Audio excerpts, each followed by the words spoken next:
1 in 5 college students and 75% of high schoolers report the feeling of negative emotions, including stress.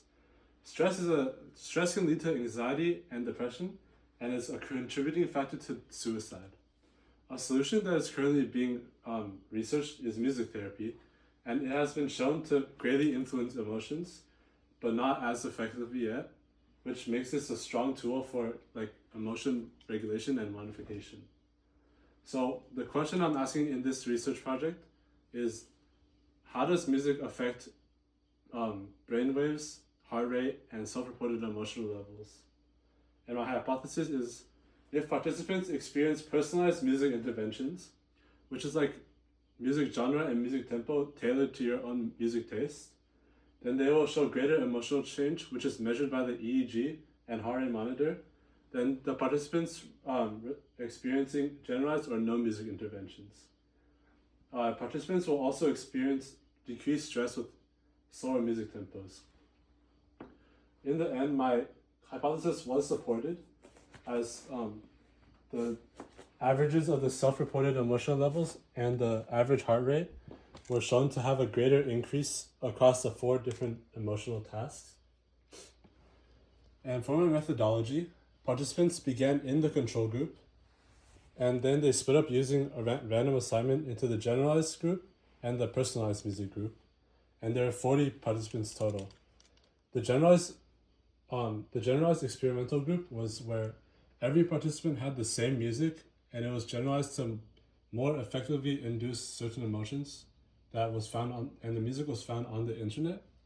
The personalized music group was when every participant had their own preferred music taste, and their music was chosen to induce specific emotions relating to the tasks. So the participants had to do 4 tasks total, and after each task they wrote their emotional level from 1 to 100, with 1 being positive and 100 being negative. So the first task was a sadness-inducing task, where the participant had as much time they needed to read a sad passage about death. The second task was a frustration-inducing task, where the participants had 3 minutes to complete an impossible word search. So we would tell the participant, or the people before you would already found a lot of words, but instead there's like no words at all. The third task was a calmness-inducing task, where the participants had 5 minutes to color however they wanted into this image of a bunny. And the final task was a stress-inducing task, which was a math test they had 5 minutes to finish, which was structured like the SAT to induce stress. For my data analysis, I use a program that I coded with Python, and I generated these 2 graphs and this table. The main statistical test that I used in the program was Welch's t-test. And Welch's t-test basically compares 2 independent groups and gives you a p-value as their statistical difference.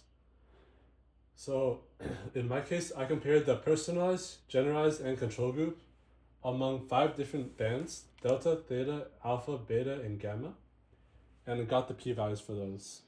Unfortunately, no statistical significance was found, and this brings me to my conclusion, where the self-reported emotional levels and the average heart rate were shown to support the hypothesis, while the brainwave data did not.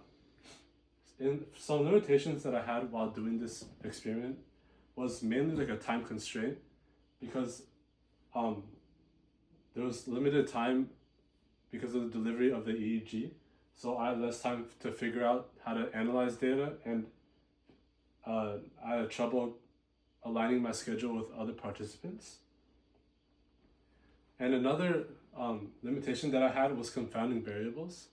So like the surrounding environment while the participants doing each experiment, they could have messed with the brainwave data, like the noises of cars outside the building.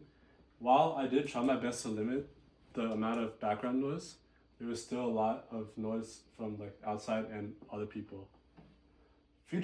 In the future, I would like to expand my overall sample size for a more generalizability and statistical significance.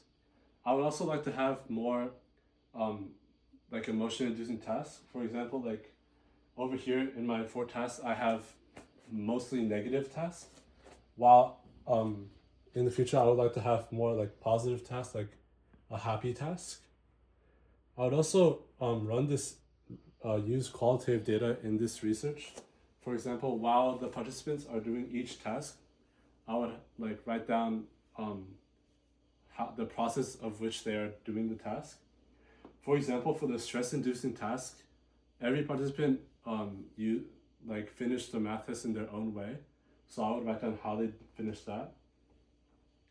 And I would put all of this research data into an app, which the participant would only need to input their current emotion, desired emotion, and then the app would use their data to give them a personalized song, which is tailored to their music tempo and genre, and basically influence their current emotion towards their desired emotion. And then with all of this research and the app, I would run this in the field. So like maybe at like a business law firm or in a school or like at a award ceremony where people feel a lot of different emotions. Thank you.